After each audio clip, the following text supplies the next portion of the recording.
Как да направим спалнята си да изглежда по-луксозна. Днес ще си поговорим за това как можем да придадем онова чувство на лукс в нашия дом. Добре дошли в канала на Curtains България, където ще си говорим за интериорен дизайн, интериорен текстил и как да придадем уют в нашия дом. Една организирана, подредена спалня изглежда много по-луксозно от разхвърляна. Но нека да си го признаем, спалните много често се оказват разхвърляни. Затова помислете как можете да си създадете система на организация, с която да подпомогнете вашата спалня да остане организирана. Можете да използвате кошници, подноси, кутии, в които всъщност да съхранявате много голяма част от предметите във вашата спалня, така че тя да не изглежда толкова претрупана от вещи. Ако имате неща, към които се протягате всеки ден на нощното шкафче, то можете да ги поставите върху красив поднос, така че да не изглеждат не просто разхвърляни, ами нарочно поставени там. Сега нещо, което всички хора забелязват, включително и аз, когато влезем в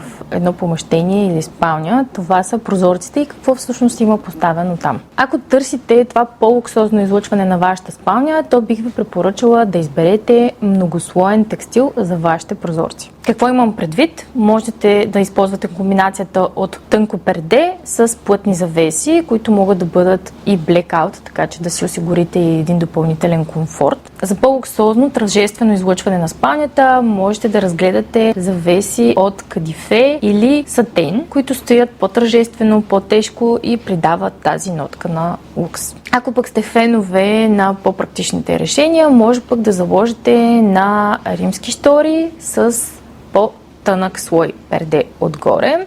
И сега обработката на най-важната мебел в спалнята, именно леглото. Тук важи правилото отново на Мечо Пух, колкото повече, толкова повече. Колкото повече наслоявате, толкова по-луксозно излъчване ще има вашето легло. Повече възглавници с различни размери, шалте, можете да наметнете и така красиво одеяло върху вашето легло. Можете да комбинирате материала на шалтето, цвета и орнаментите заедно с вашите завеси, така че да има завършен вид. И последната стъпка, която много често забравяме в декорирането на една спалня, е добавянето на изкуство или картини, които можете да окачите във вашата спалня. Подберете нещо, което може да се върже с вашата цветова схема и стил на интериора на вашата спалня.